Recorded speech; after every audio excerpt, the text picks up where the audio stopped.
Hola. Oh, maybe I should do a song like David did in his.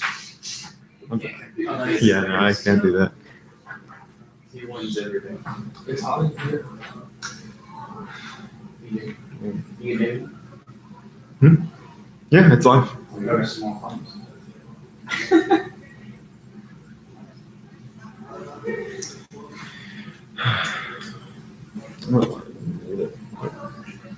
Is the like the live streaming? Mhm. They're the same amount of time that the regular CSS is.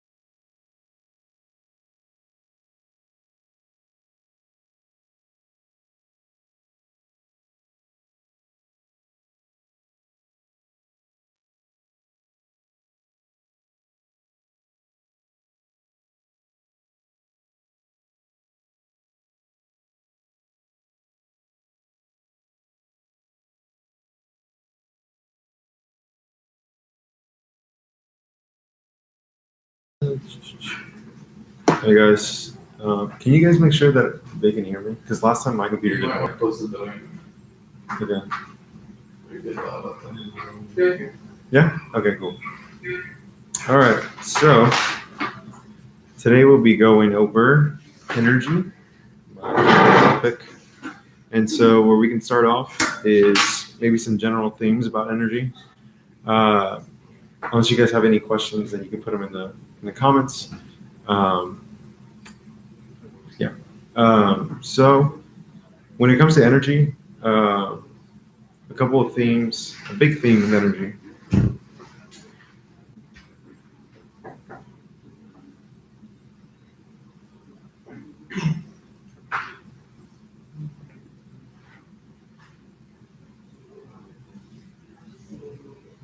So,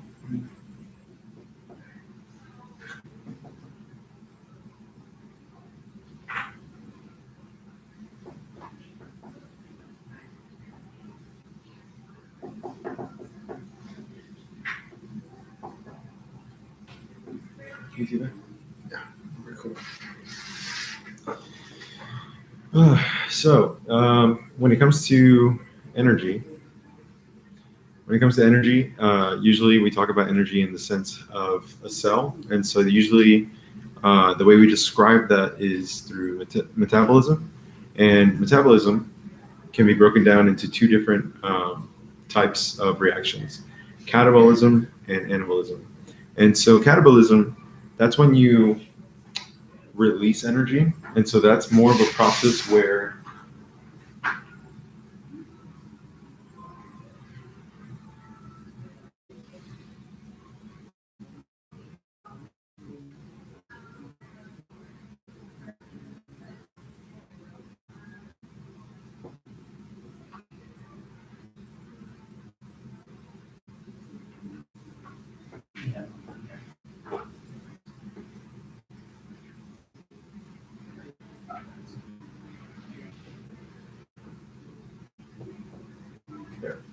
so in the case of catabolism, that's mostly, like we mentioned, it's a release of energy. And so usually you'll see that when you have a very complex molecule and you break down that complex molecule into simpler parts, and that process releases energy.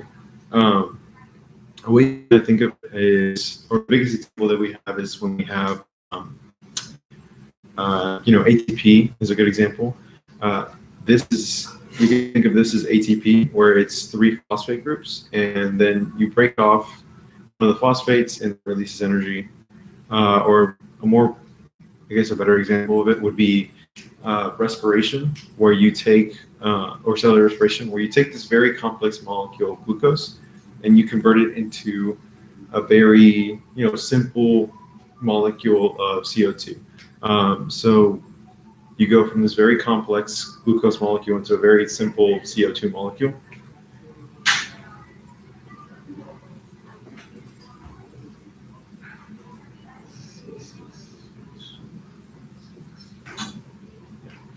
So that could be considered a catabolism or catabolic reaction, and where you go from complex molecule to very simple molecule. The other hand, or the other process, is anabolism. So that's basically the flip, the reverse or the opposite of cannibalism. And so you go from very simple molecules, right? So you can go from, let's say, CO2 into a very complex molecule. And so you can form, let's say, glucose. And that process there would be considered photosynthesis.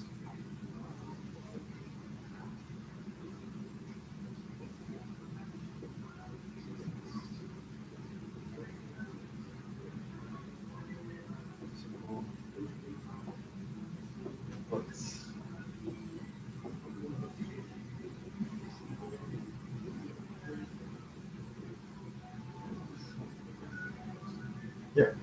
And so, like I said, these are the two ways that these are the two kind of reactions that metabolism or energy in biology is kind of broken down into. Catabolism, where you release energy, and then anabolism, where you take in energy to create new things. And so, the way you can kind of think of even though these are new concepts that you're barely learning, you have seen these before plenty of times throughout the semester, specifically for anabolism.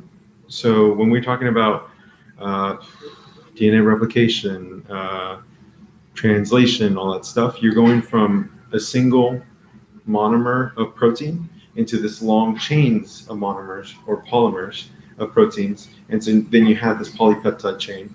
And so then you have a protein. And so you're going from a very simple molecule into a very large, very complex polypeptide. And so that's a way to, so that's an example of anabolic reaction. Is that how you say it? Anabolic? Okay. An anabolic reaction that you've seen plenty of times. It's just you didn't know the name before, but now you do. So yeah, what else can we talk about? Yeah, let's move on to, yeah, so now that we talked about energy in the cell, we can talk about energy in a little bit more general sense. And so when we're talking about, actually, if anybody has any questions about this, anything at all, you can post the question in the comments, and then I'll get back to it. But I'm going to move on to energy in general.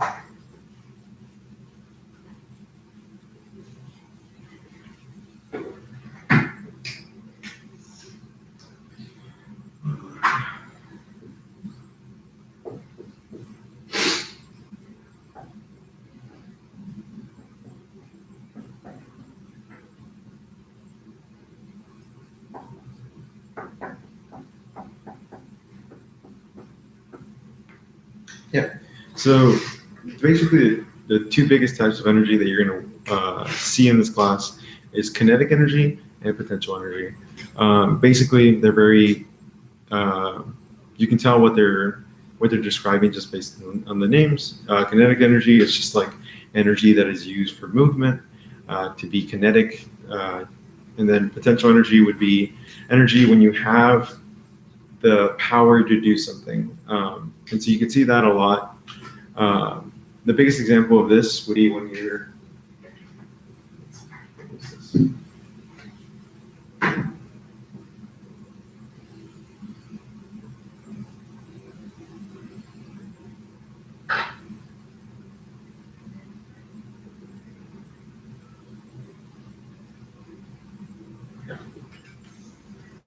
so the example that most people use, and the one that's kind of the easiest to kind of see, is that when you have a ball on the very top of a hill, right? The way you can kind of think of it is that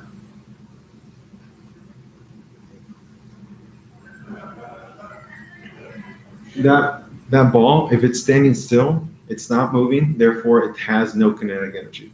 But what it does have is this very, very large potential to fall. Because at the very top, you have a lot of gravity trying to pull that object down. And so as soon as this object starts moving down the hill, you'll see it go from having very high potential to lower and lower potential as you go down this mountain. You'll have lower and lower potential. But as that ball is rolling down the hill, or as this ball is rolling down the hill, it starts going faster and faster. And so at the very end of the hill, you'll have the highest kinetic energy. But at the very bottom, since there's no height from the earth, the surface of the earth, then it doesn't have a lot of potential energy like it had when it had all this height right here. And so large height away from, let's say, the surface of the earth, or let's say from, let's just keep it general, the surface of the earth, that means a lot of potential. And if it's not moving, that means a lot, and no kinetic energy. But because energy is conserved based on the first law of thermodynamics, you need to make sure that if you have this much potential and you have this much kinetic energy, when your potential is all gone, you want kinetic energy to be, or you want that energy to be transferred into kinetic energy. And so that's what you see here.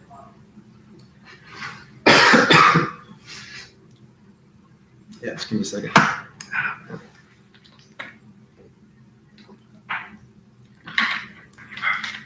Can I even, I was talking to Courtney the other day, and I was wondering if we can even have this in the video. Oh yeah. We should probably blur this afterwards. You could. Yeah. Or do an ad read. Doesn't matter. What? Doesn't matter. Whatever. So when you have at the very bottom, you have a lot of kinetic energy here, but no potential. Now, when you go into the middle, this ball isn't going to lose all its kinetic energy because it's not at the same height that it was before. And so it's going to have a balance between having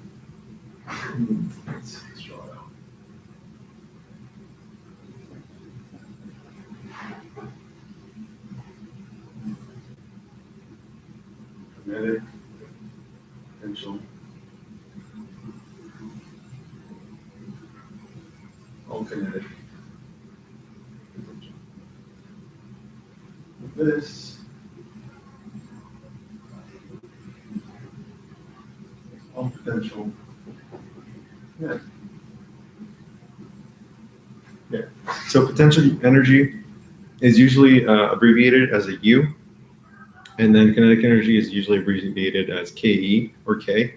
And so in the top, like we said, no kinetic energy, but a lot of potential. At the very bottom, because it's at the very bottom of the hill, kinetic energy or that potential is transferred into kinetic energy, and that have no potential at all. Now, transfer of energy into a more balanced state where there's half kinetic energy, half potential. And so now that we talked about it in the general case, we can talk about it in the terms of more relevant types of energy, and in that case, more in the sense of thermodynamics. If you have any questions, make sure to post them in the comments. Yep.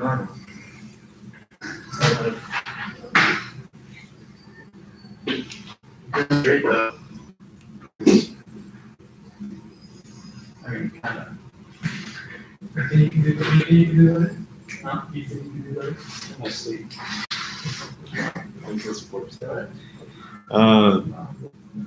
Yeah. So the next topic that we're going to talk about is thermodynamics, and so.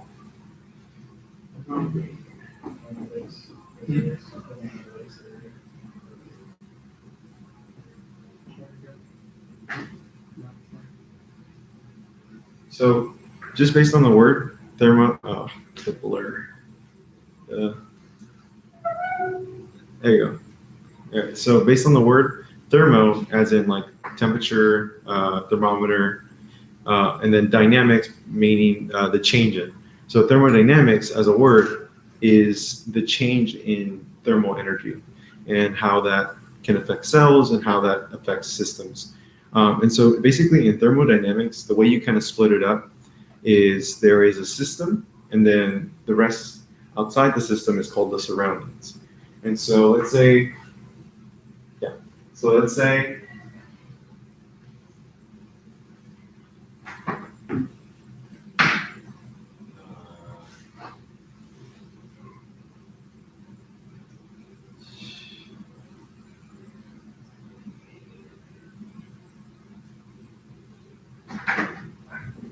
How do you draw a gender neutral person? Yeah. Okay. Just do like a triangle at the body. Yeah, so like one leg and then a triangle. No, I meant full body. Okay, that works. That's pretty good. It's both.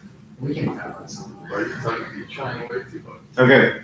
Well, we might have male or female viewers. I want to make sure everybody's included.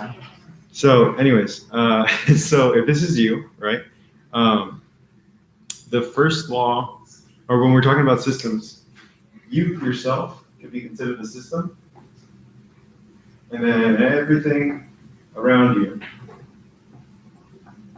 is called the surroundings. Now, everything around you is the surroundings. Everything inside or that includes you is your system.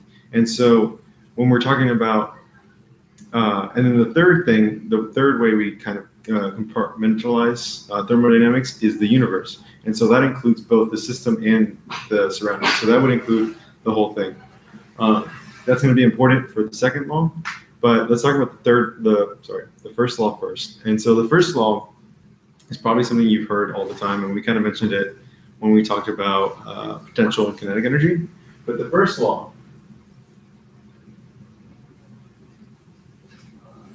of THD thermodynamics, conservation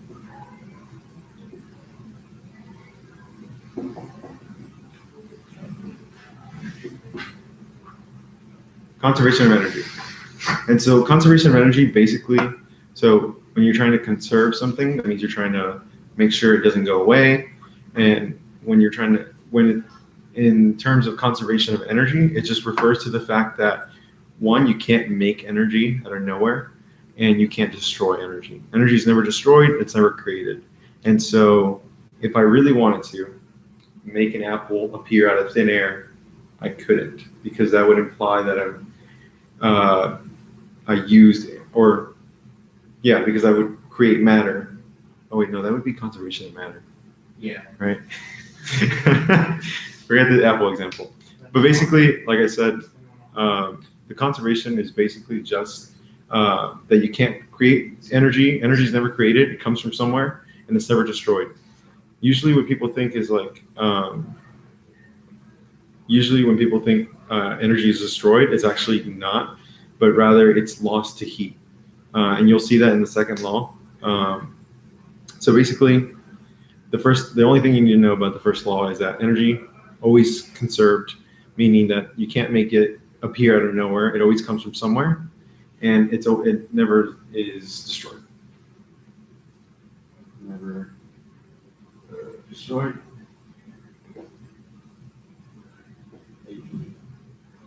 Heat.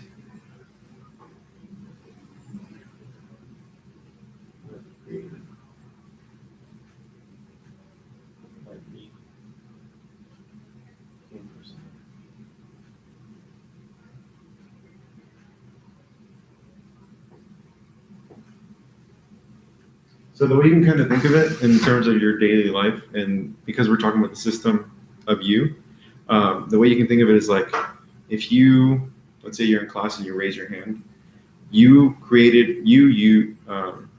use kinetic energy to raise your hand up, correct? And so that didn't come out of nowhere. Prior, when you had your lunch, you took in energy from you took in your food, you converted it into chemical energy, and you converted that chemical energy in your body to kinetic energy in raising your hand. And so even though you might not think, I raised my hand and I just created that energy, it didn't. You actually got it from the food that you ate throughout the day. And so that it becomes a bigger part, or more important when you're talking about conversions of energy, which is an example of what we just talked about, for the second law. And so the second law. Also, if you have questions about the first law, make sure to post a question in the comments.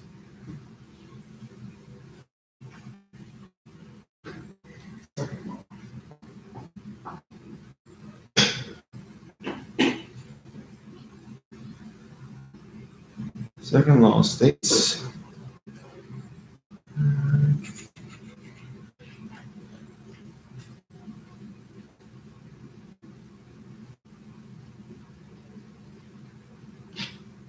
Yeah.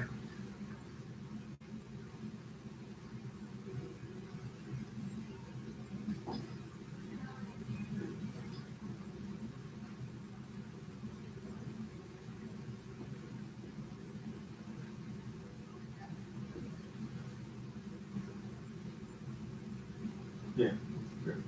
So the second law. Oh, wait. So the second law states that basically is a little bit more wordy and it's kind of harder to understand. But basically, the second law states that the entropy of the universe is going to be always increasing. What does that mean? Well, if you think of it as in the sense that, let's say, my example that I mentioned before, I eat, let's say for lunch, I eat like a salad or whatever, and I take in the energy from that food, that chemical energy from that food, and later on I go for a run. I use or the food that I ate in the morning or for lunch, that salad that I ate, that chemical energy is going to be converted into mechanical, let's say when I'm out running and working out. However, if you've ever worked out, you know that when you're performing kinetic, or you're using a kinetic energy to, run or lift or anything like that, you start to get hot. Well, that's because the conversion of chemical.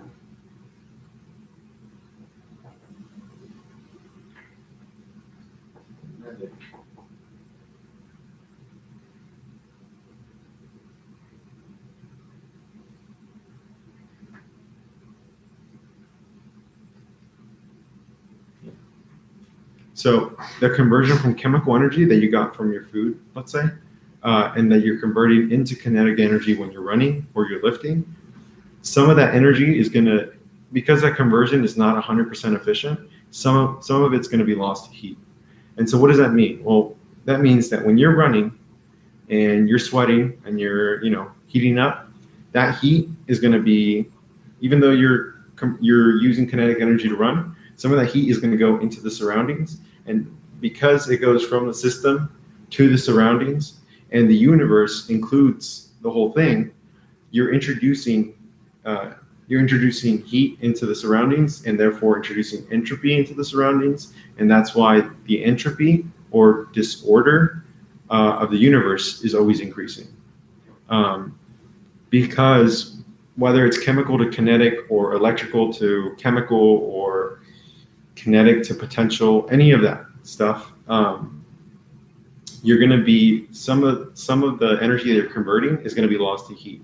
And so a different example could be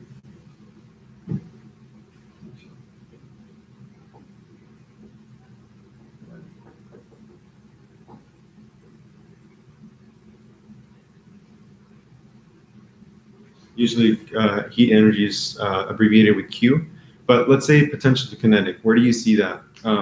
That would be an example of, let's say you graduate, you go to NASA, you become an astronaut, and you start diving. You wouldn't be an astronaut. It would be, you want to do the same thing that the NASA guy did, that jumped out of like a balloon and entered the atmosphere again. Yeah, Red Bull. Yeah. So let's say you're at a very, really, really, really high height, right? If you're very high up and you're not moving, you have a lot of potential energy because you're very far off the ground. Now, as soon as you jump off, like the Red Bull guy did, he's going to start going down and down and down. And he's going to start picking up speed, right? Well, that's because the potential energy that he had here is being converted to kinetic energy. And so as he converts his potential to kinetic, he starts heating up. Well, if you've ever seen, let's say, an asteroid enter the atmosphere, you know that you start seeing like,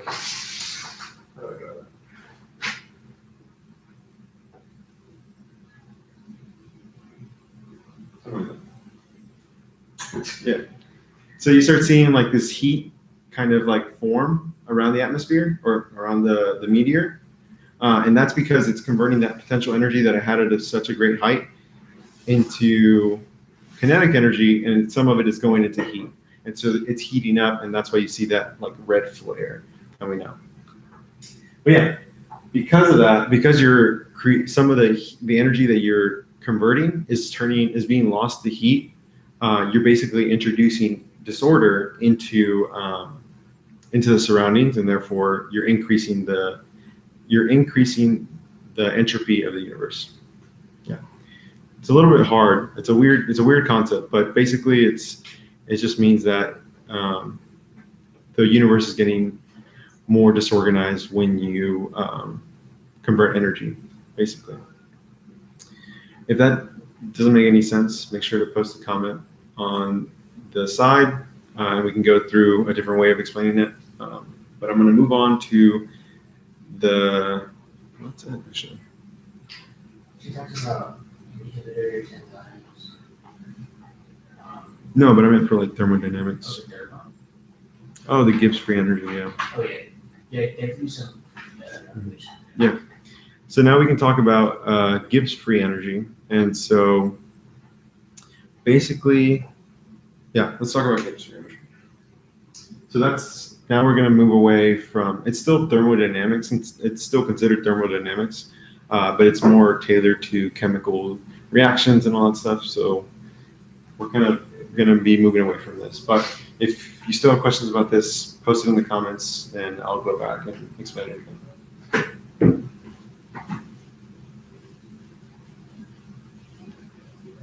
We have one more sheet and problem to calculate free energy and calculate the ATP. Yeah. Yeah. Real basic stuff. Real what? Think real basic. Yeah. Like when you couple like two different reactions and you have to like calculate it. Yeah.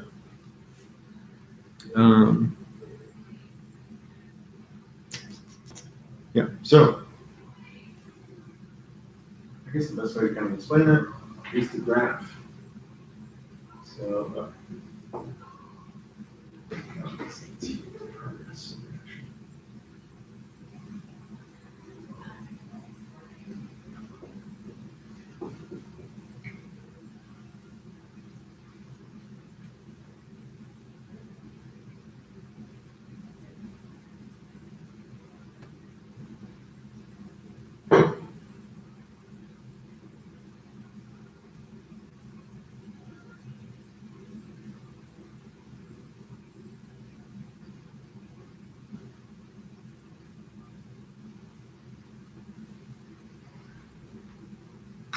yeah, okay.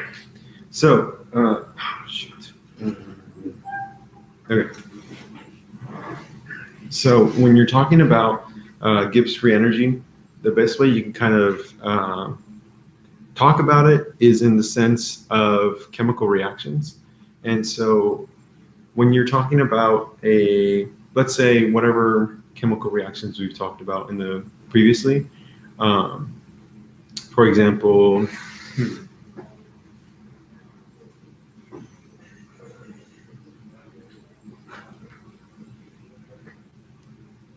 yeah, so let's take it.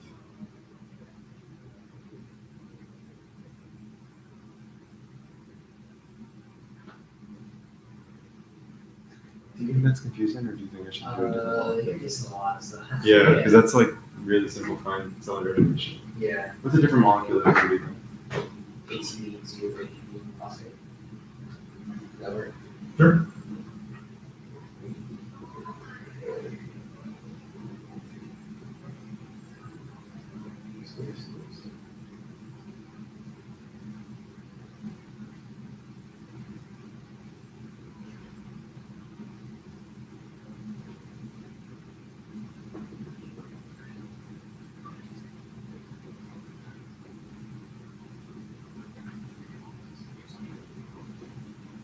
So the best way you can kind of think of this, Gibbs free energy is just a measure of how much,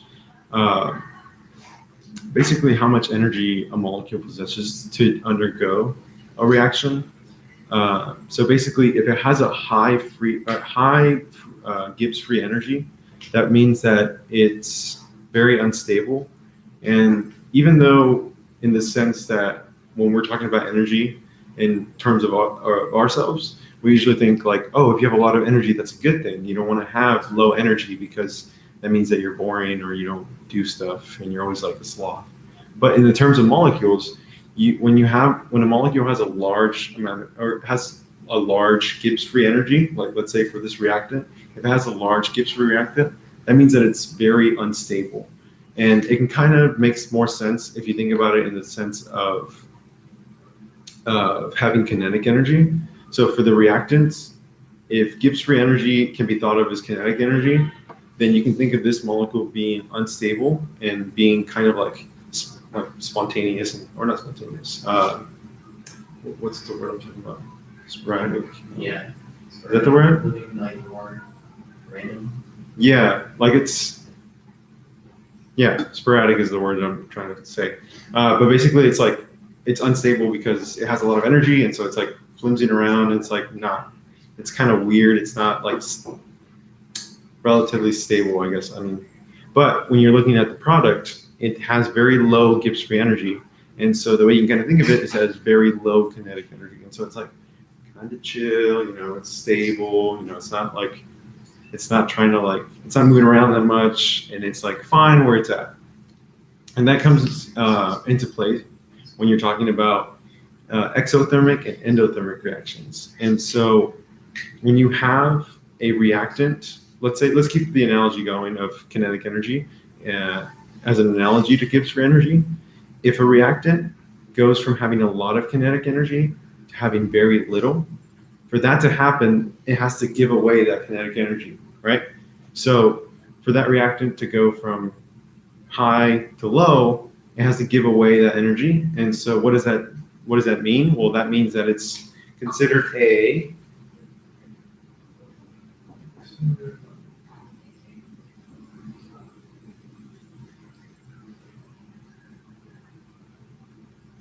yeah.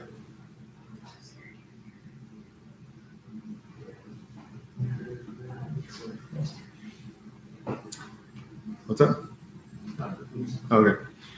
So exergonic, gonic just refers to like energy, and so exer, you can kind of refer, or exer, you can kind of think of exit, and so the energy is exiting. And so in the case, for this case, like we said, it goes from very high energy to very low, so it's releasing energy. It's exergonic reaction. That change here that we go from,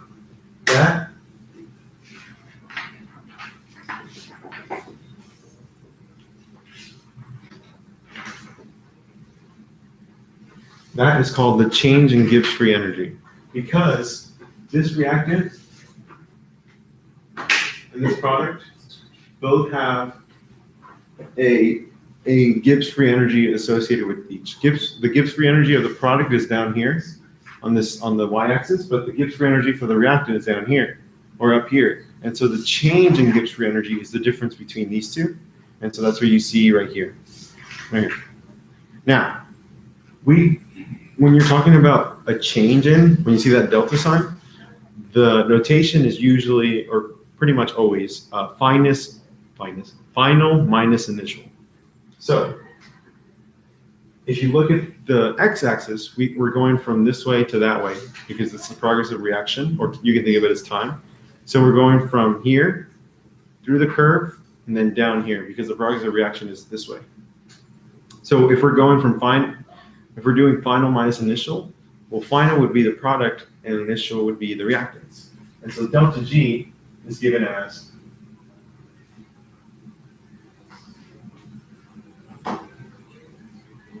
GP minus GR.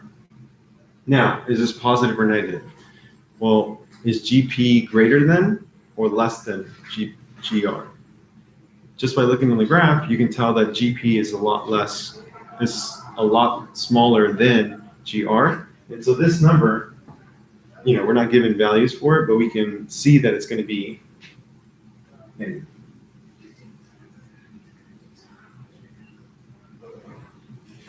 And so when we have a delta G that is negative, that is associated with an exergonic reaction. because a negative change in Gibbs free energy means that we're releasing energy.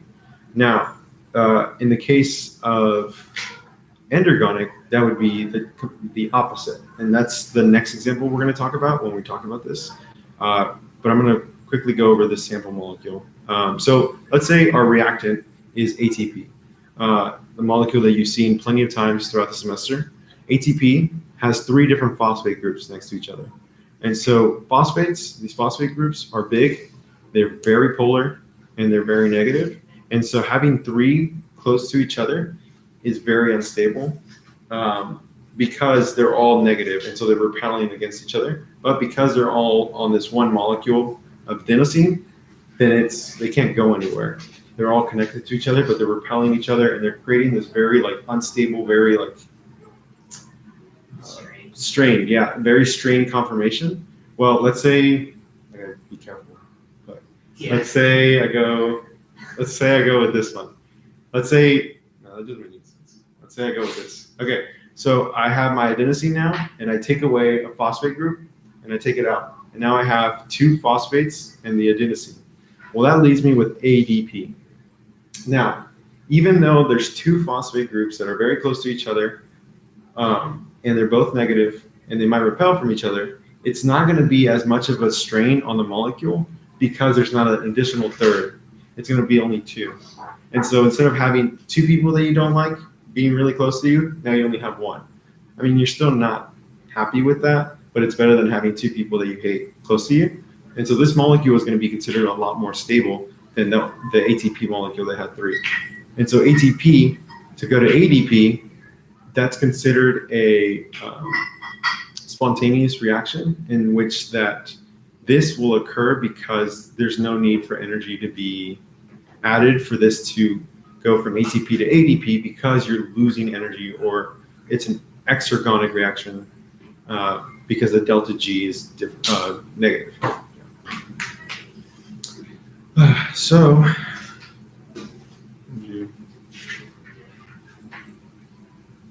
yeah, okay.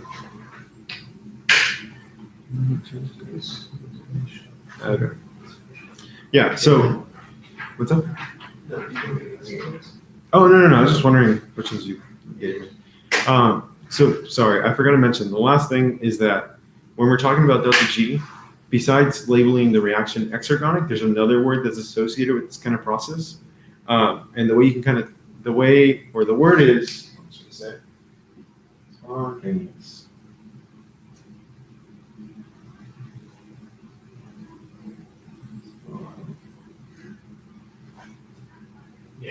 Yeah? Is that how you spell it? Yeah. Okay.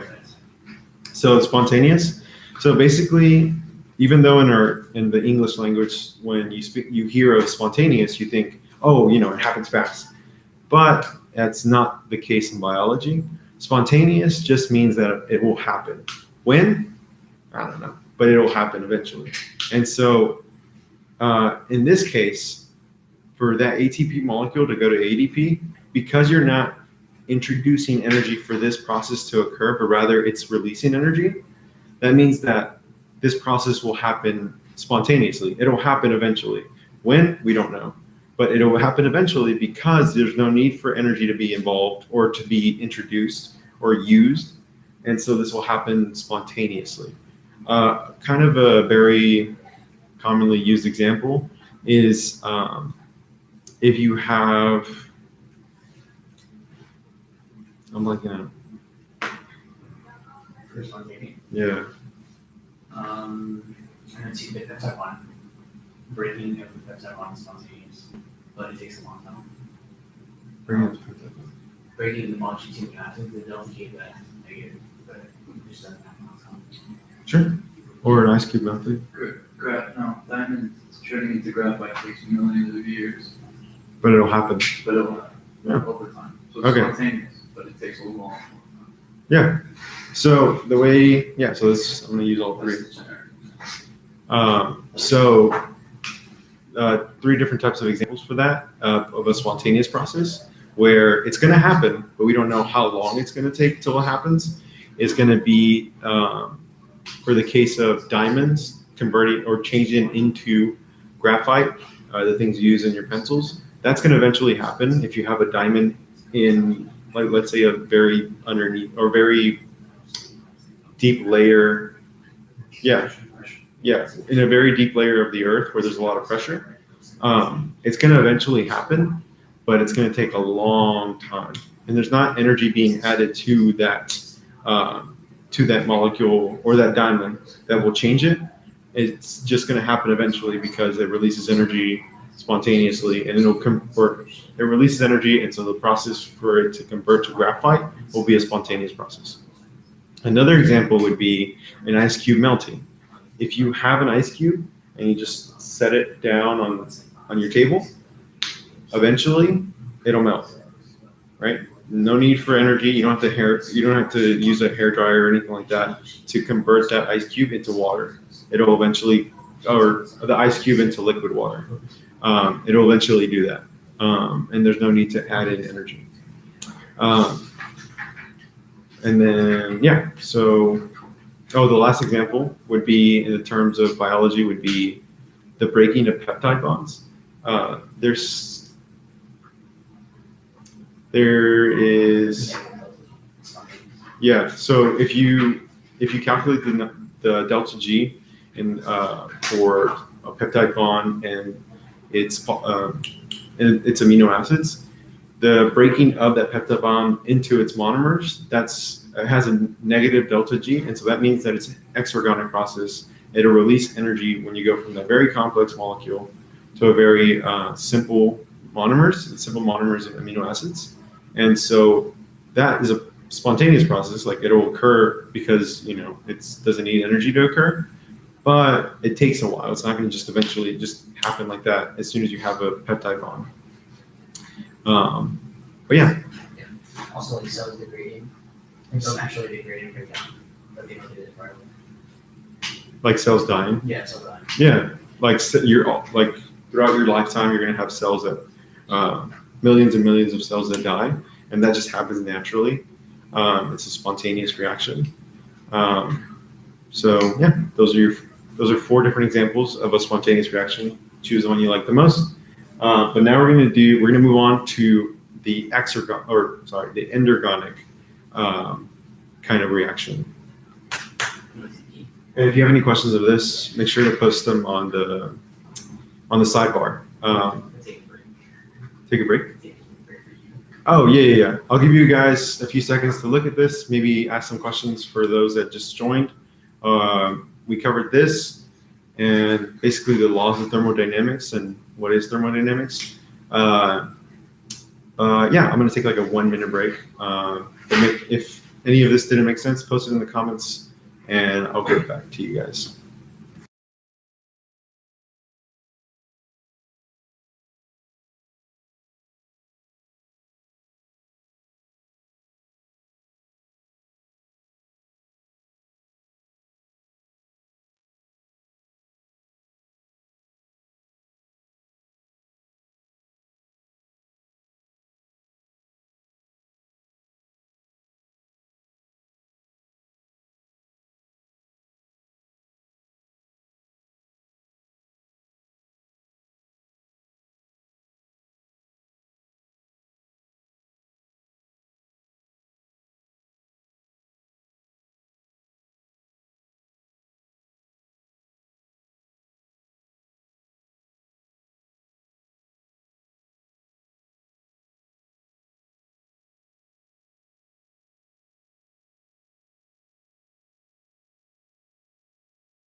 All right.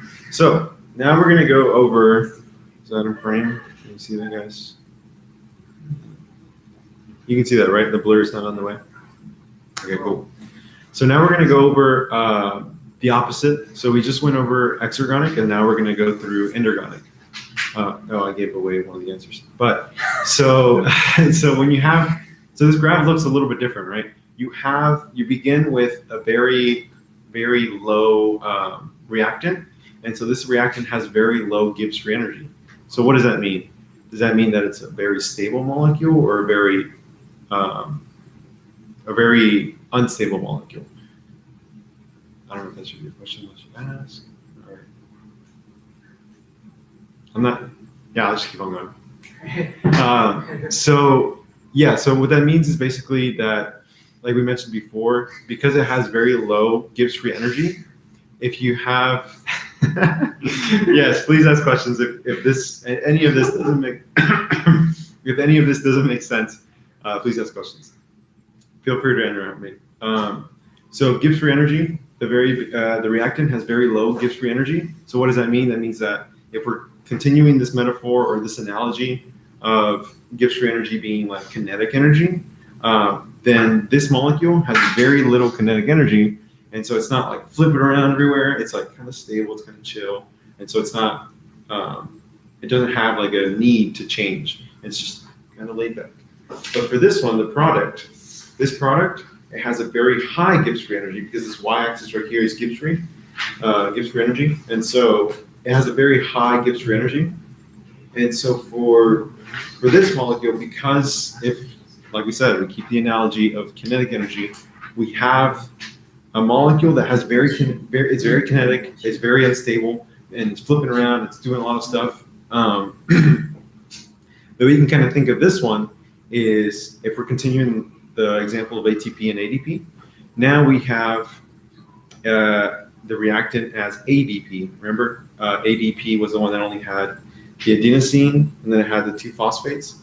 And even though the two phosphates didn't like being close to each other, that was better than having three phosphates, because when you have three phosphate groups next to each other, they repel from each other. And they make the molecule very strained and very unstable.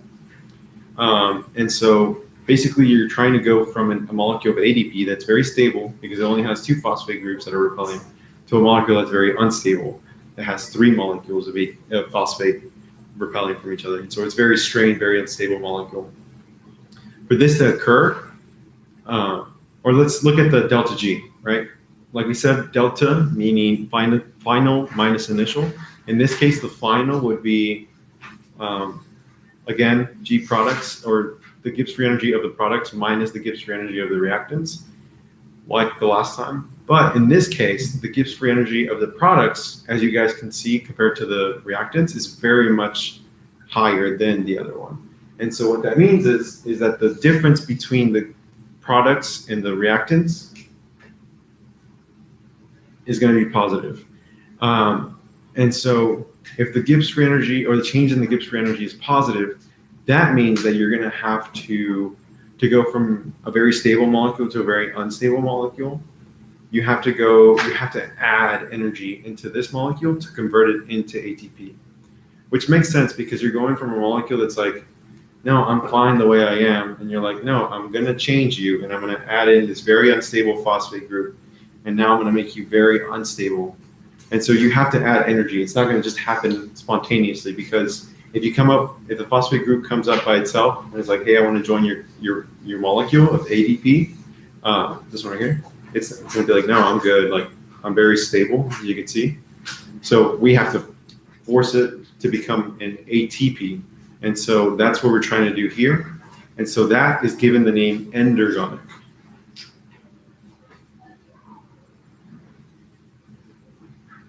Ender, in a way, kind of sounds like enter, so enter energy.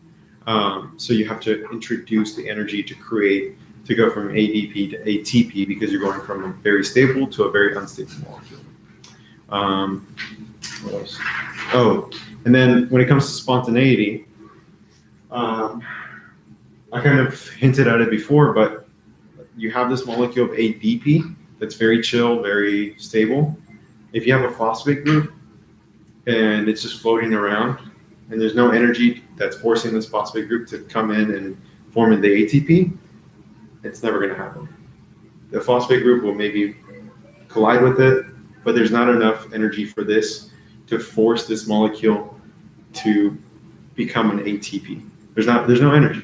And so without energy, no matter how long you leave ADP in a phosphate group by itself, it's never just going to miraculously turn into ATP because there's no energy providing that change, which is different from the case when you're doing a spontaneous reaction from ATP to ADP, because that it actually releases energy when it releases the phosphate group. And so that will happen naturally because there's no need for energy to be introduced or used.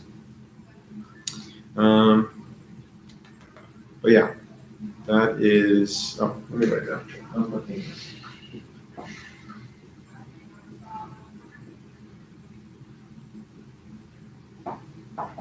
Okay. An example of that would be a dirty room, I guess. Yeah. So like if dirty room or an ice cube. So basically, if you have, let's say I'm gonna spill some water, but if I leave this water bottle in this room, if I leave it here, smart water. If I leave it here and I come back tomorrow, it's not going to be ice. It's not going to go from being water or liquid in the liquid form to become solid. Because that's not spontaneous. You would need energy for this to have the molecules condense and then turn into ice.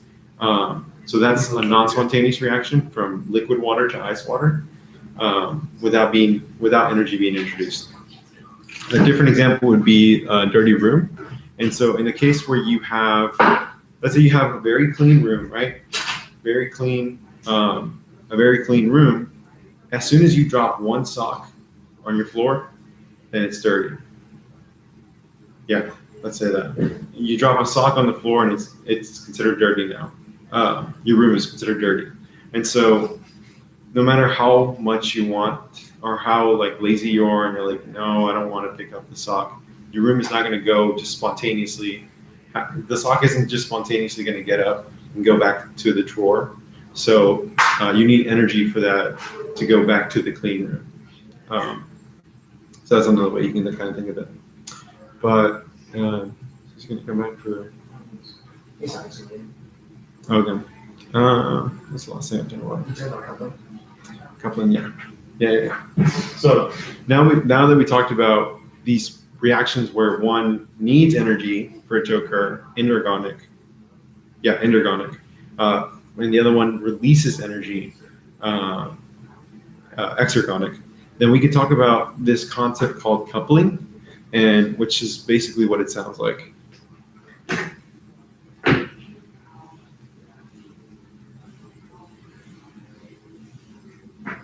We can do GTP and ATP for coupling.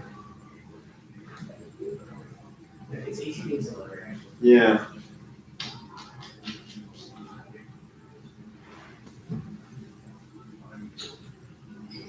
Phosphorylation? Here.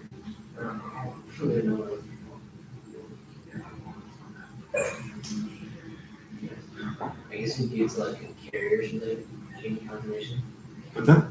Chain like carrier confirmation. So like, I don't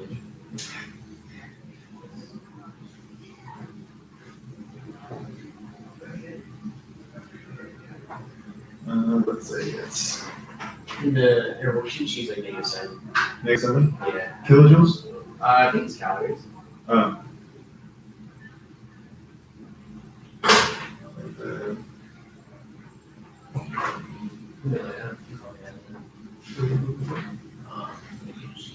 She uses Which one? kcals for mole. Kcals? Kcals for mole. And then she just uses some arbitrary reactions.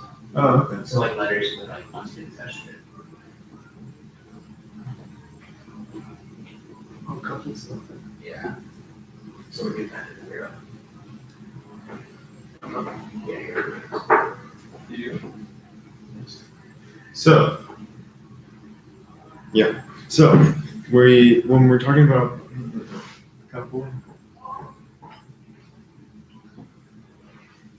so coupling, like the word couple, you have two different reactions that complement each other. And so, in the case of ATP to ADP, when we have a conversion of ATP to ADP, we said that that was in a exergonic reaction where it would release energy. So in the sense that delta G is negative. In this case, we can say that it's negative 7 kilocalories per mole. Usually the values will be given to you. You don't have to memorize these for ATP or any other molecule. But kcals, so the difference in Gibbs free energy is negative 7. So what does that mean? Well, that means that this reaction is 1, exergonic, it's going to release energy, and 2, it's spontaneous. The first part is more important in the sense of coupling.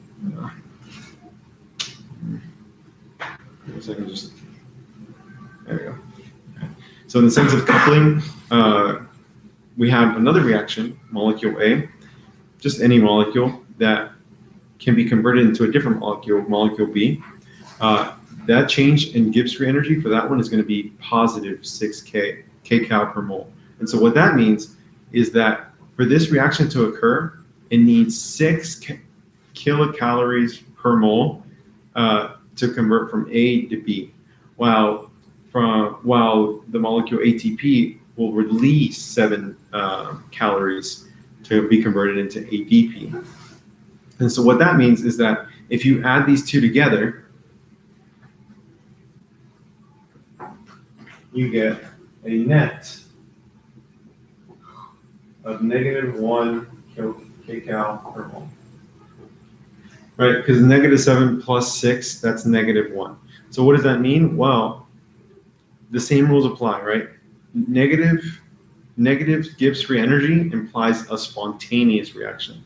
And so that means that this reaction, when it's coupled together, will allow for this reaction to occur and this reaction to occur. And it's a very powerful tool, because if you just look at the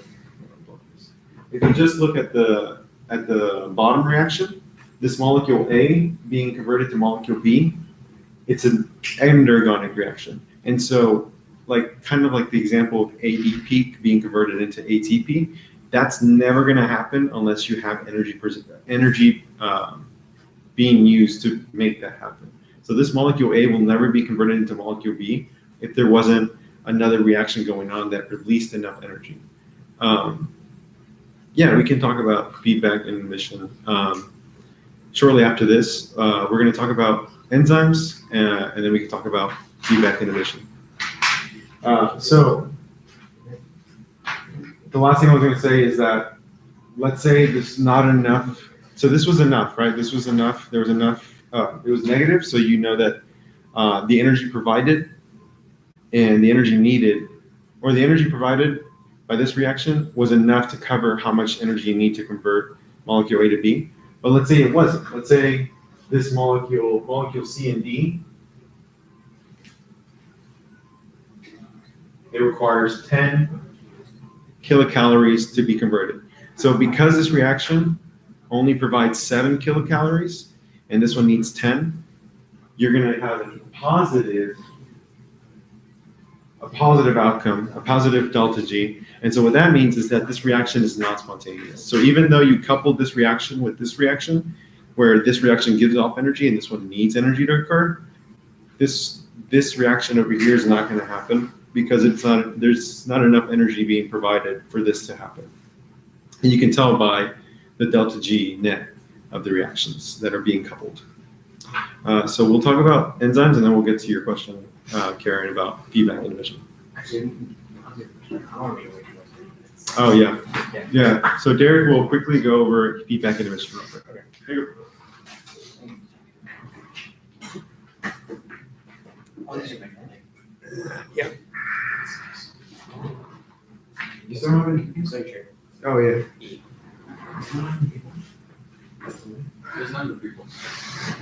All right, kids. So with feedback inhibition, basically, the idea is you have like a stimulus, and you want to reset the stimulus back to zero. So basically, okay, so there's a picture in your slide, and I'll try to my best to recreate it.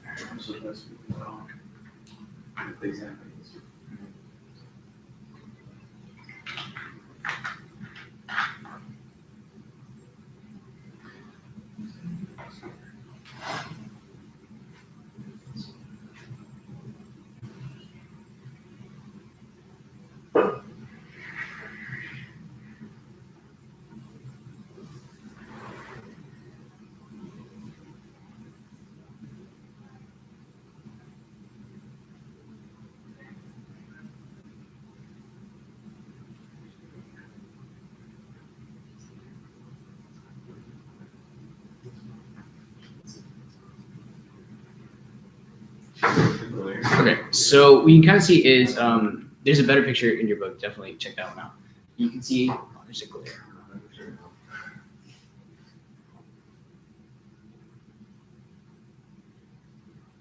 Okay, so we can see that the circle molecule will bind to this enzyme. It's a terribly drawn enzyme, and then through that it'll create a product which is our square.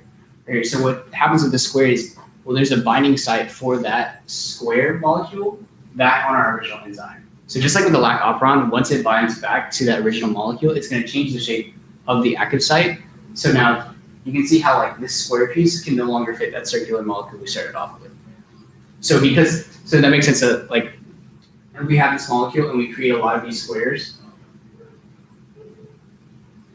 well, we don't need to go through the process of converting this circle piece onto all these squares, and then when we have a ton of these, you're just going to go back and inhibit the original enzyme that we started off with. So basically, like we said before, it's you have a stimulus and you have an ideal level of something, and you have a stimulus and you're trying to reset it back to that ideal level. So whatever you make as a product is going to go back and stop the production. So for example, like your blood sugar. When your blood sugar gets too high, there's certain signaling pathways in your body that go secrete insulin in your blood, and that'll lower your blood sugar back down to an ideal level. But when it's too low, then the insulin won't be secreted. So other mechanisms can happen to reset or to raise your blood sugar back. So basically, it's really similar to the trip operon. So if you recall, when you have a lot of tryptophan, well, that will bind to the repressor, will bind to the operator and inhibit the production of tryptophan. But when you don't have it, you're not going to inhibit it, so you can create more to get it back up to that ideal level. So let me know if that makes sense. If not, we can definitely go over that again with a different explanation, but I hope it helps.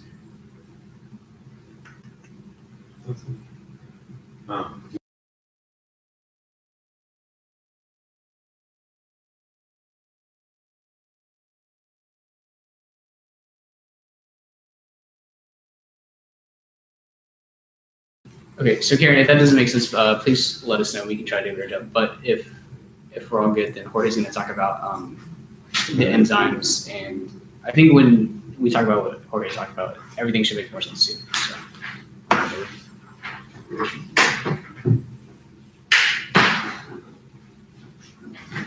Super stuffy in here.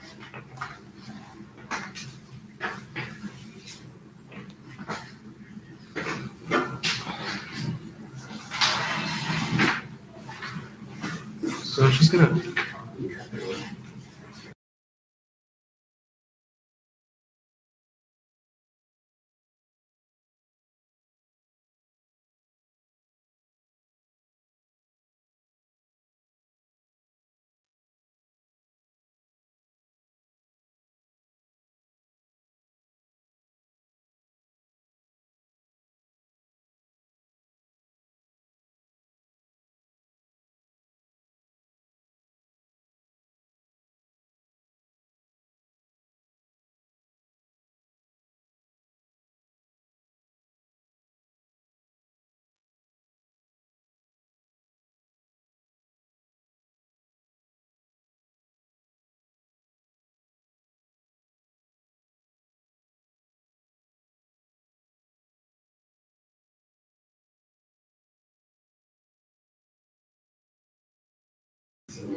So hello everyone. We're gonna go over just a few more concepts.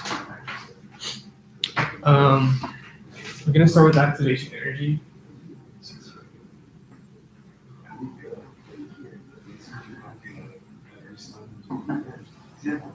So what is activation energy?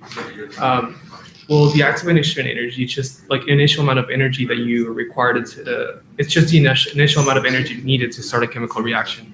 So just to give an example of a chemical reaction, you all know something like it's just like sucrose plus water, will just give you like glucose and fructose. You don't have to know this reaction; it's just an example. In order for this reaction to occur, we need initial amount of energy. This is usually like given by the surrounding in the form of heat, but just like think of it. I think David, did you draw like endergon and exergon like the activation diagrams, like energy diagram? So let's just do that same thing.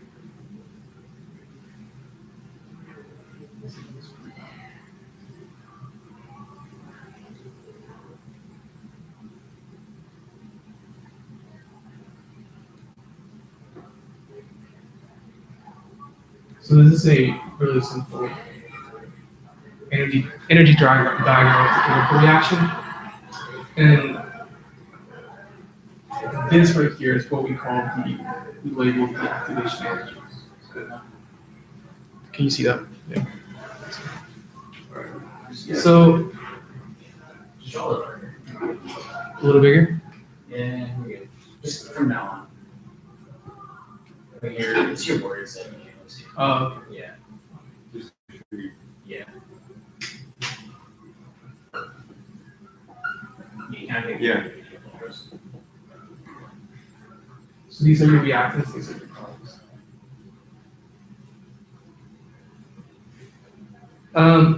So we're going to talk about something called enzymes. And enzymes, pretty much what they do is just lower the activation energy for this reaction to occur. So if you compare this reaction, let's say this reaction right here is without an enzyme. Do you have another marker? Yeah. Yes. This energy diagram, it's just a diagram of like a reaction without an enzyme. This right here, without an enzyme. So what the enzyme does is just gonna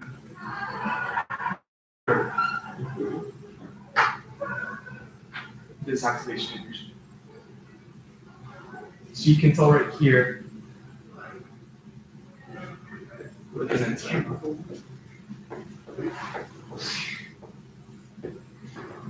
So you can tell the difference here of the energy diagram of a reaction. This right here in green is going to be the energy diagram of a reaction without an enzyme, and this right here, brown, is a reaction with an enzyme. So pretty much, just remember that enzymes lower the activation energy. Now, how do we do that? I'll just give you a few seconds before we start. What?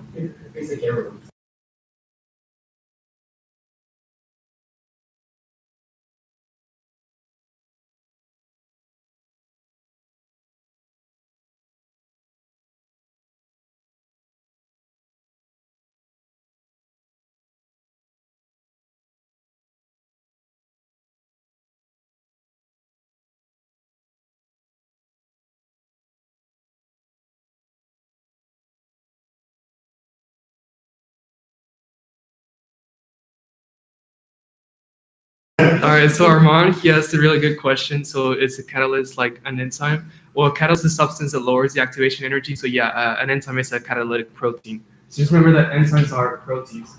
And an enzyme is just a special type of protein. Just call it a catalyst. So that's a really good question.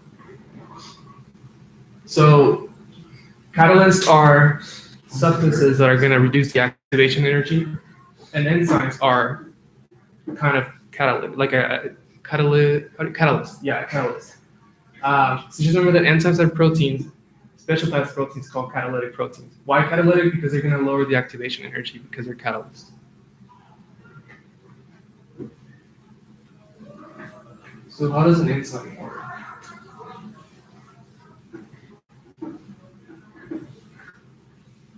So first, remember that we're gonna call our substrate the reactant with the reagent in the reaction. Hey, Corey, we got a question. Are all protein enzymes? No. What is it? No, just the special types of proteins. Catalytic proteins are enzymes. Oh, okay. Yeah. So all enzymes are proteins, but not all proteins are enzymes. Exactly. Yeah. Yeah. Enzymes are proteins, catalytic proteins. But yeah, only catalytic proteins are enzymes. Yeah. Does that make sense? Yes. All enzymes are proteins, but not all proteins are enzymes. Yes. Yeah. Remember, like proteins, like just to give an example. Channel proteins. Channel proteins. I don't know. There's just like many proteins. What are we talking about? Just like proteins that are not enzymes. Collagen fibers. Yeah. Anything that has to do with like structure. Cytoskeleton. Yeah. Does that make sense? Thanks for your question. Yeah, of course. Okay, so your substrate is going to be a reactant, and then of course you're going to have your enzyme. So we're gonna. So just look at this right here. The enzyme looks like a little bean, and it has this area right here.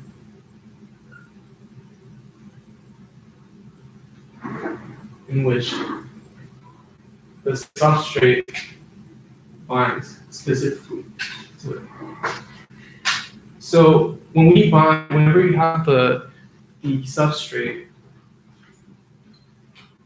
and your enzyme together, we call this is it called the complex enzyme substrate complex or substrate enzyme complex?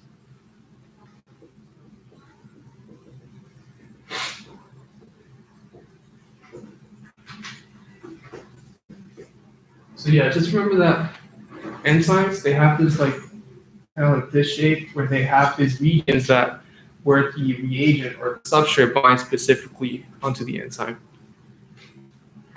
That's good, right? What's up? Now, You can maybe add how that is. we need something important. So this region right here is what we call the active site, which is where the substrate binds. No questions now. Okay. So this is the active site.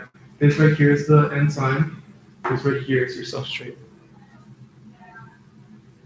Can you?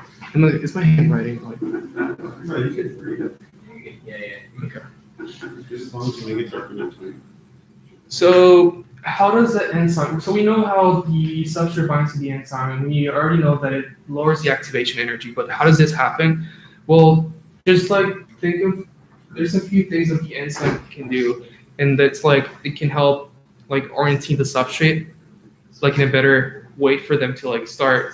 Because remember that reactions are pretty much just particles colliding or just like the reagents colliding with each other. So what enzymes can do, they can orient this substrate as reagents. They can also a really important thing is it can also provide a very favorable environment. Like it's just it provides a better environment for the reaction to occur. So that's how remember that the main goal of the enzyme is to lower the activation energy.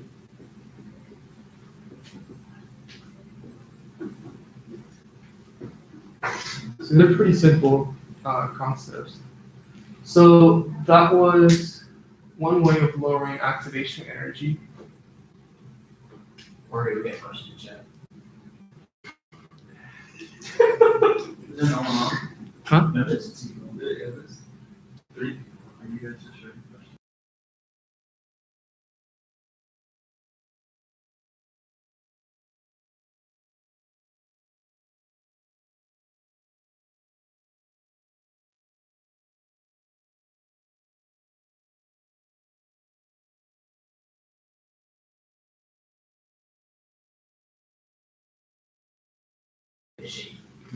So remember, just try to think of the active side, this kind of like shape in the enzyme where the substrate can bind. But we're gonna go over something called competitive inhibition, in which we're gonna see something that this inhibitor that has kind of like the same shape as this substrate that it can also bind to the active side, preventing the substrate to bind. So we're gonna go over that.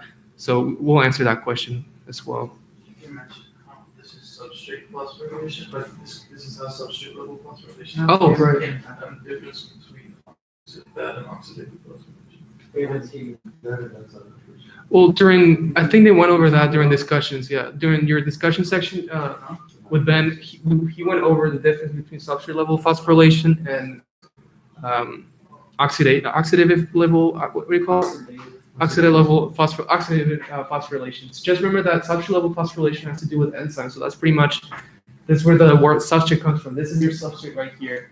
And in substrate phosphorylation, we're going to attach a phosphate group. The enzyme is going to do the work. So it's something like that, right? Yeah, it's like the enzyme, it attaches a phosphate group onto the substrate. But you're going to learn more about that as you go on with cellular respiration.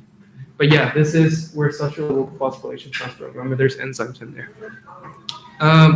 So we're going to talk about the effects of temperature and pH and specific chemical reactions.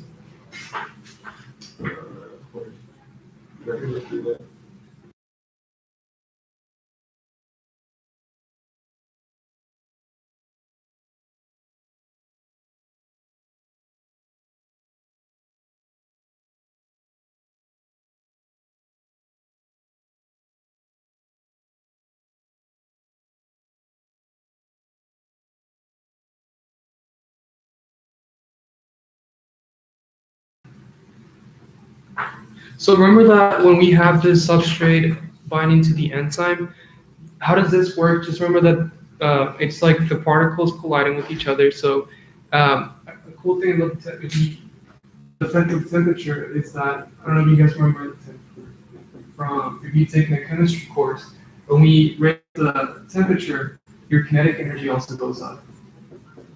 So your particles or the reagents pretty much just start moving a lot faster, so we can increase the chance of these particles binding to the enzyme and forming the substrate level phosphorylation. Just the chance of a probability of, pretty much just remember that substrate level, substrate enzyme complexes, they are made by the substrate binding to the enzyme by colliding. So if we increase the temperature, we're going to increase the kinetic energy, which means that there's more things colliding with each other. That means that we're going to increase the chances of forming these substrate enzyme complexes. But there's a point where we keep increasing the temperature, and there's a point with this the max, what do you call that, optimal temperature.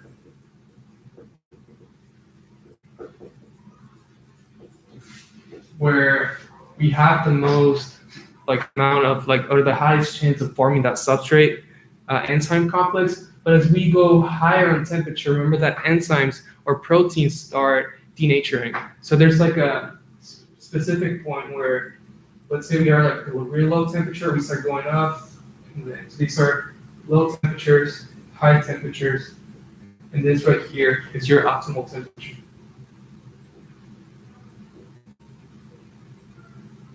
And this looks labeled so this is your x-axis, is going to be your temperature. Your y-axis is going to be your rate of the reaction. So this right here, this point right here, where the optimal temperature has the highest rate of the reaction. So you can see right here how at a low temperature, we're going to have a very low kinetic energy. So the particles are not colliding. But if we start raising the temperature, we increase the kinetic energy, and then you start forming the substrate enzyme complexes. And at this point, the rate, or we form the most number of complexes. But as we go higher in temperature, remember that enzymes are proteins, and we learned on a previous unit, I think it's the first test you guys did, proteins start denaturing as you raise the temperature. So when we pass that temperature, where the optimal temperature, you keep getting higher and higher, you can also denature the enzyme. So we don't want to pass that optimal temperature. We don't want to be below that, we're going to be higher than that. So there's the same thing with pH, because proteins also, we can also change it to pH. So it depends on where, the reaction occurs. If we are in an environment that prefers low pH, like the stomach, yeah. So this all depends on the environment where the reaction occurs. So there are environments that can be acidic environment or basic. Just an example of acidic would be your stomach. And I think basic is the intestines. I think that's what you did on the homework. I mean, more basic than stuff. Yeah, it's more basic, right? So if you compare the of the stomach compared to like intestines, this one it works more at a more basic environment than the stomach. So we're gonna see that when we draw that graph again of the rate of the reaction with respect to pH, we're gonna see that the optimal pH at which this works is lower. So let's draw a hole.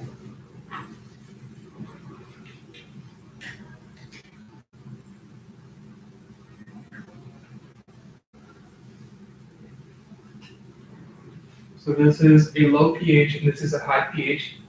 So this one will be for your stomach, and then for this one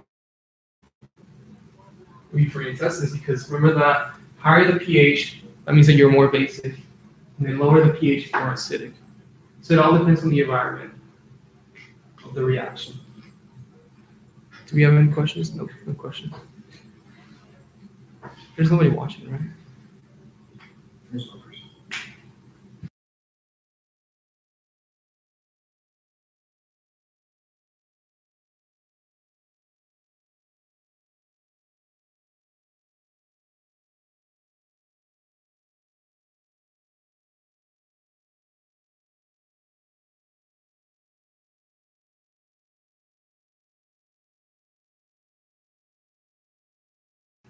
So let's go over enzyme inhibitors.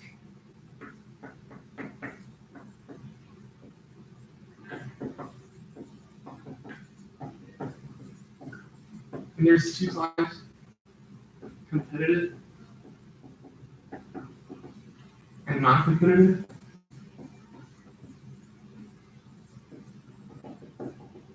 So let's draw our enzyme substrate enzyme complex again. And here.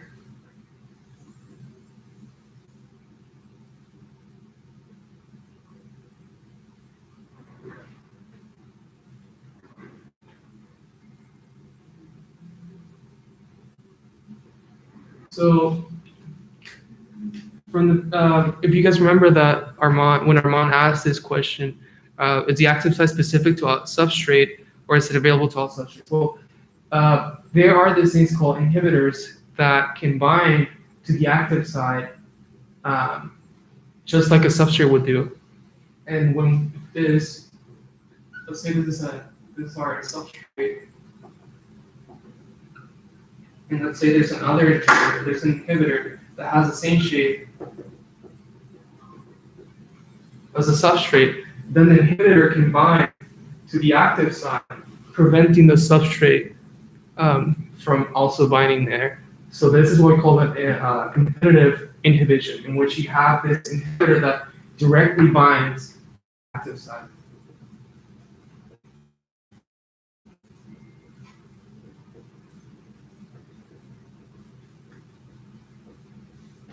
Right? Now, remember that this right here is what we call the active site.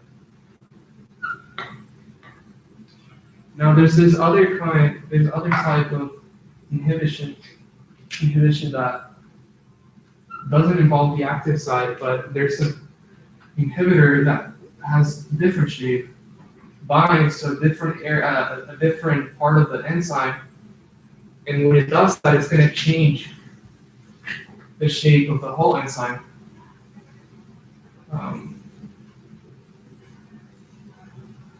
So it changes the shape of the enzyme, preventing the substrate from binding to the active site. So there's no more active site in here.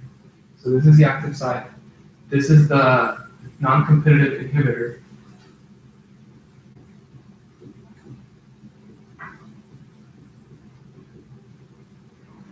You see how this is the active site, but the non-competitive inhibitor binds to another part of this enzyme, not to the active site, but another part right here. When it does that, it's going to change the whole structure, the whole shape of the enzyme, preventing the substrate. So you cannot bind to the active site anymore because the active site has changed its shape. So just remember that the difference between these two is that the competitive directly binds to the active site, whereas the non-competitive binds to the active site. It just binds somewhere else on the enzyme.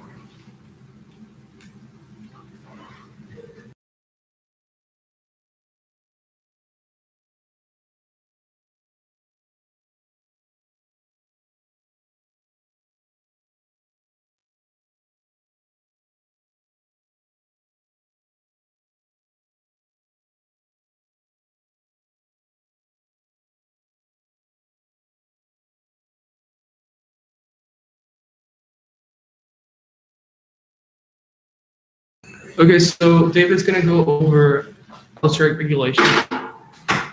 Unless you guys have any questions about this, maybe like a couple seconds.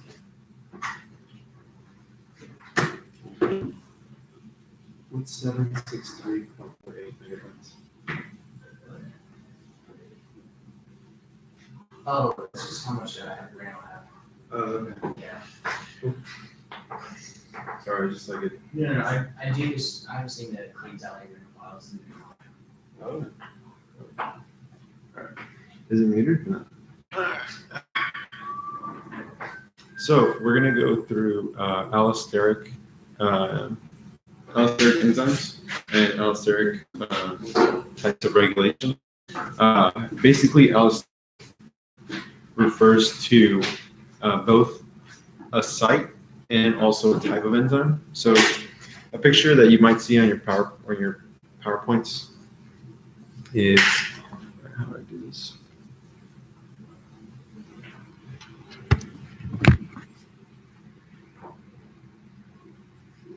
There you go. Hey, yeah. So, Yeah. that's good. All right. So as you guys can see, there's this enzyme that is an allosteric enzyme that is made out of more than one subunit. In this case, we're talking about 4 subunits. And so what these arrows show is that this enzyme goes from this configuration that accepts substrates into one that doesn't. As you guys can see, this active site kind of closes up, but it doesn't close up forever. It switches back to this form, and then it switches back to this form. And it just oscillates and just goes back and forth, back and forth, back and forth, back and forth, back and forth, back and forth. And then it does that until, for example, an activator comes, and if it's in its active form, which is this right here, the activator will bind to one of these sites away from the active site, a regulatory site. And once it binds to that regulatory site, it forces this allosteric enzyme to stay in its active form. And that's what you see in this picture. And basically it tells it to stay there permanently. Like, hey, we're going to be using, let's say, for example, there's a bunch of substrate that you don't see on like the rest of the picture. And so you don't want it to be in this form. You want it to be in this form. That way you can convert substrate into its product. But if you don't do anything about it, it's going to go back and forth, back and forth, back and forth. So you want to make sure the activator comes in, binds to the regulatory site, and says, hey, stay to the active form. We need to convert enzymes, or we need to convert substrates. Now, let's say there's no substrates. Well, and you're just oscillating back and forth, back and forth, back and forth. Well, there's no reason why you should if there's no substrates at all. So instead, you're gonna see what you see in the bottom picture, right here. If it's gonna go back and forth, when it goes to the inactive form, if there's no reason for it to be active, then an inhibitor can come by, bind to the regulatory site, and tell this allosteric enzyme, hey, stay in your inactive form. There's no reason for you to go back to your active form. And so those are two different types of responses that you can have that can occur for these allosteric enzymes. Another thing is that these allosteric enzymes, they are quaternary because they're made out of 4 subunits, 4 different proteins, instead of just having one protein serve as the enzyme that we kind of like how we've been seeing for like the past examples on the board. Now, if that doesn't make any sense, or if you need me to repeat that, make sure to put that in the comments. Now we can talk about Say like and subscribe. at the end. That's cooperativity. Boom. Yeah. So now the next thing we're going to talk about is cooperativity. There's in this example, there's only shown. Actually, give me one sec.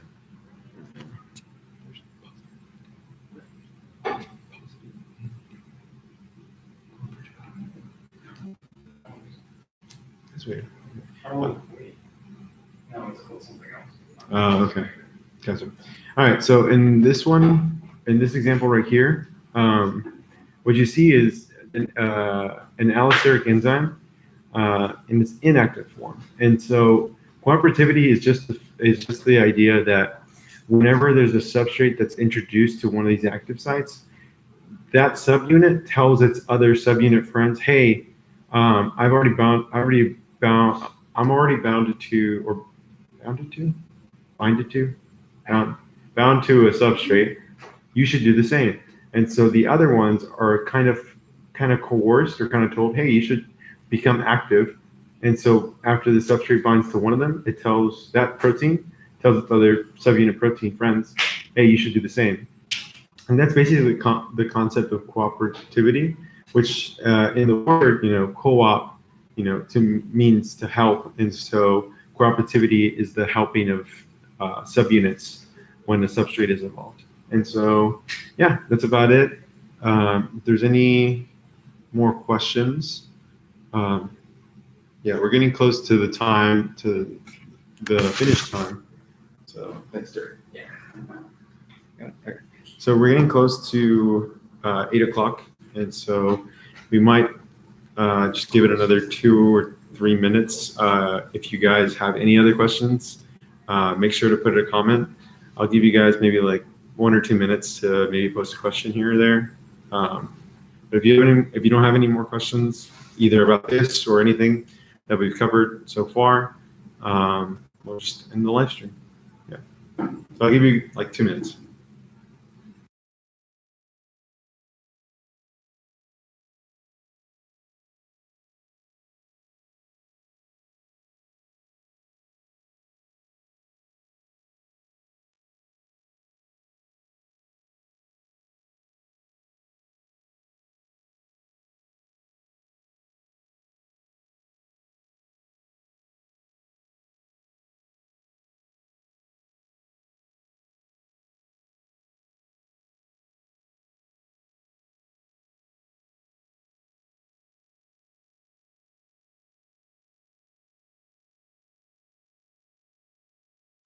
All right. So, yeah, I guess that concludes this. What do we go over? This episode. Enzymes and energy lecture. If you guys liked it, make sure to subscribe, like the video, share with your friends, share with your mom on Facebook, all that stuff. But yeah, we're about to end the live stream, so it'll be posted right after. So if you want to go through it or go back and view any of things, view anything that we talked about, feel free to. Yeah, I guess that's goodbye, guys.